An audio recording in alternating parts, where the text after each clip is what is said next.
भैया के बेटे हैं, देख लीजिए। देख रहे हैं कि आज पर्व है और मतलब जो जो दिन बीतते जा रहा है तो सबका आँख में आंसू आता है, तो आवाज़ भी नहीं निकल पाते हैं।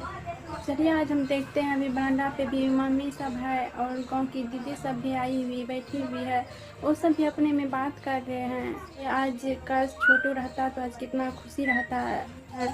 उसी का याद में सब खोए हैं। देख रहे हैं आप लोग भी कितना परेशान है सब। दोस्तों, आरती का नया ब्लॉग आया है। इसमें आरती एक बच्चे के साथ खूब मस्ती करती हुई नजर आ रही है। जी हाँ, मैं आप सबको बता दूं कि छोटू को इस दुनिया को छोड़कर गए लगभग 4 महीने बीत गया है और आरती आज एक बच्चे के साथ यानी अपने बड़े भाई के बच्चे के साथ खूब मस्ती करती हुई नजर आ रही है। और आरती बता भी रही है कि ये लड़का जो है वो मेरे बड़े भैया का लड़का है। जी हाँ, मैं आप सबको बता दूं, आरती आगे कहती है कि आज पर्व का दिन है और ज्यों-ज्यों समय बीत रहा है वैसे ही छोटू का याद ताज़ा होते जा रहा है। मैं आप सबको बता दूं कि छोटू के घर पे शायद मौसी आई हुई थी और वो कह रही है कि आज छोटू रहता तो झालर लगाता और अच्छे से तैयारी करता, दिवाली मनाता। तो दोस्तों, आप लोग को ये आरती का ब्लॉग कैसा लगा? अच्छा लगा तो वीडियो को लाइक करें, हमारे चैनल को सब्सक्राइब करें, इसे और लोगों में शेयर करें।